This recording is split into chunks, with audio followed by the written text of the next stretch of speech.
กองประชุมสรุป20 ปีการจัดตั้งปฏิบัติโครงการร่วมมือพัฒนากลุ่มบ้านบริเวณชายแดนลาวเวียดนาม2005-2025และพิธีเปิดโครงการร่วมมือพัฒนา3กลุ่มบ้านใหม่อยู่แขวงบริคำไซแขวงคำมวนและแขวงอัตตปือได้จัดขึ้นในวันที่18 พฤศจิกายน2025นี้อยู่ที่แขวงคำมวนโดยการเป็นประธานร่วมของสหายพลโทสายใจกรมสิทธิ์รองรัฐมนตรีกระทรวงป้องกันประเทศหัวหน้ากลุ่มใหญ่เสนาธิการกองทัพประชาชนลาวทั้งเป็นหัวหน้าคณะที่นำโครงการร่วมมือพัฒนากลุ่มบ้านเรียบตามสายแดนลาวเวียดนามและสหายพลเอกเวียนเตินเกืองหัวหน้ากลุ่มใหญ่เสนาธิการกองทัพประชาชนเวียดนามรองรัฐมนตรีกระทรวงป้องกันประเทศทั้งเป็นหัวหน้าคณะนำหน้าที่เซกระทรวงป้องกันประเทศเวียดนามโอกาสนี้สหายพลโทสายใจกรมสิทธิ์รองรัฐมนตรีกระทรวงป้องกันประเทศหัวหน้ากลุ่มใหญ่เสนาธิการกองทัพประชาชนลาวได้รายงานโดยย่อเกี่ยวกับโครงการร่วมมือพัฒนากลุ่มบ้านตามบริเวณชายแดนลาวเวียดนามเป็นโครงการหนึ่งที่เป็นสัญลักษณ์แห่งการสืบต่อเสริมขยายมูลเสื้อสามัคคีพิเศษและการร่วมมือหอบด้านของสองชาติลาวเวียดนามเป็นโครงการยุทธศาสตร์หนึ่งที่สำคัญที่สองของการเมืองศูนย์กลางพรรคประชาชนปฏิบัติลาวและพรรคคอมมิวนิสต์เวียดนามได้ตกลงร่วมกันสร้างเขตชายแดนสองประเทศให้มีเสถียรภาพทางด้านการเมืองเศรษฐกิจสังคมมีการขยายตัวชีวิตการเป็นอยู่ของประชาชนบัดเผาเขตชายแดนได้รับการปรับปรุงให้นับมือดีขึ้นพร้อมกับสกัดกั้นและแก้ไขปรากฏการณ์ย่อท่อปัญหาความบ่สงบการยกย้ายภูมิลำเนาแบบเสรีและการเคลื่อนไหวของพวกคนบดีอยู่ตามบริเวณชายแดนและเขตใจกลางได้โดยพื้นฐานผ่านมาโครงการดังกล่าวได้ร่วมมือกันพัฒนามาแล้ว17 กลุ่มบ้านและบูรณะซ่อมแปลงคืน13 กลุ่มบ้านนอนใน15 เมือง9แขวงในทั่วประเทศคือแขวงหัวพันมี4 กลุ่มบ้านแขวงเสียงขวาง4 กลุ่มบ้านแขวงไซสมบูรณ์2 กลุ่มบ้านแขวงบริคำไซ1 กลุ่มบ้านแขวงจัปสัก1 กลุ่มบ้านแขวงเสกอง1 กลุ่มบ้านแขวงอัตตปือ1 กลุ่มบ้านคือกลุ่มบ้านวังตัดเมืองซานไซแขวงหลวงพระบางกลุ่มบ้านและแขวงพงศลีมี2 กลุ่มบ้าน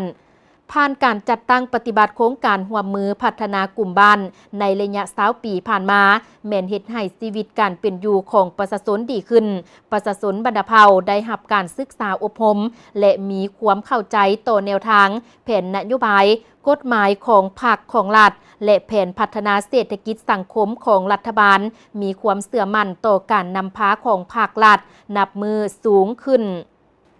สหายพันเอกพรมีไซศรีวงศ์ซ้ำหัวหน้ากลุ่มนโยบายกลุ่มใหญ่การเมืองกองทัพได้ผ่านดำรัสของนายกรัฐมนตรีและข้อตกลงของกระทรวงป้องกันประเทศแห่งสาธารณรัฐประชาธิปไตยประชาชนลาวว่าด้วยการย่องยอผลงานให้แก่กลุ่มกองรวมหมู่และบุคคลผู้ที่มีผลงานดีเด่นในระยะ20 ปีผ่านมา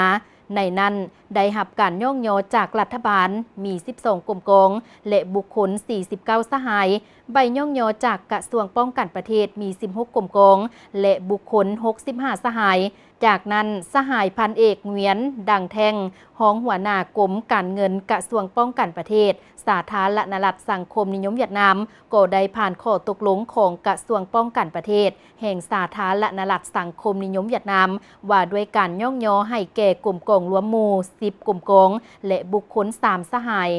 โอกาสเดียวกันนี้ขณะที่นำโครงการร่วมมือพัฒนากลุ่มบ้านเรียบตามชายแดนลาวเวียดนามกระทรวงป้องกันประเทศแห่งสาธารณรัฐประชาธิปไตยประชาชนลาวและคณะที่นำหน้าที่เซกระทรวงป้องกันประเทศแห่งสาธารณรัฐสังคมนิยมเวียดนามพร้อมด้วยภาคส่วนที่เกี่ยวข้องได้เข้าร่วมพิธีเปิดโครงการร่วมมือพัฒนา3 กลุ่มบ้านใหม่เพื่อเป็นการเสริมขยายผลสำเร็จในการก่อสร้างกลุ่มบ้านในระยะ20 ปีผ่านมา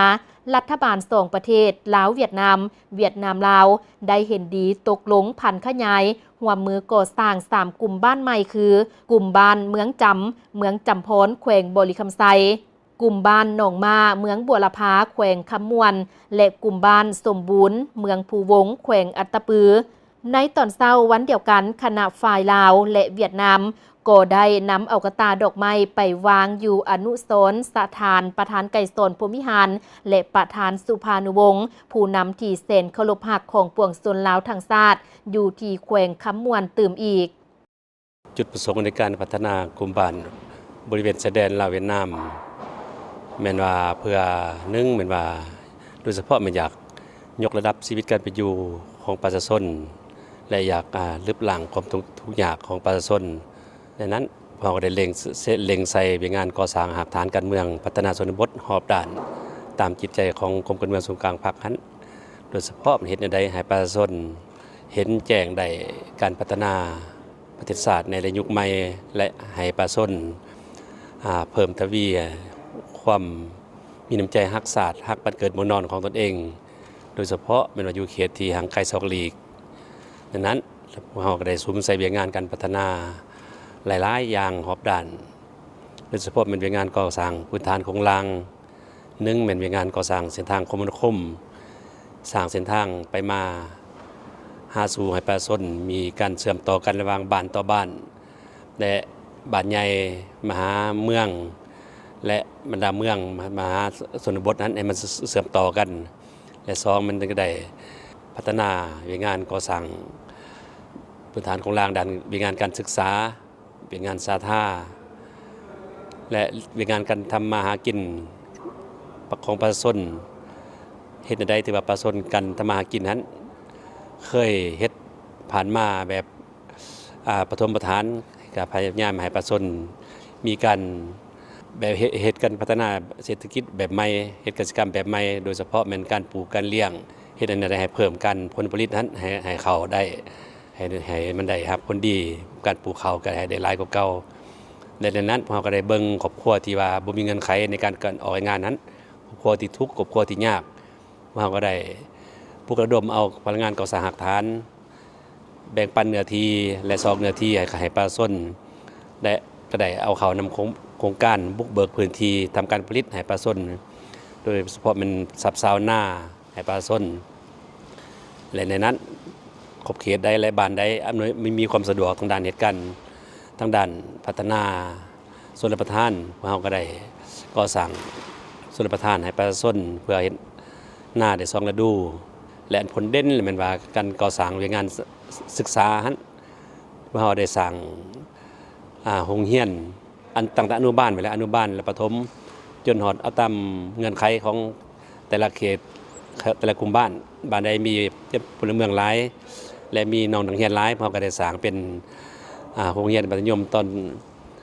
ม.ต้นและก็ม.ปลายและก็ปรับปรุงเวียงงานกันพัฒนาด้านเฮ็ดให้น้องเรียนนั้น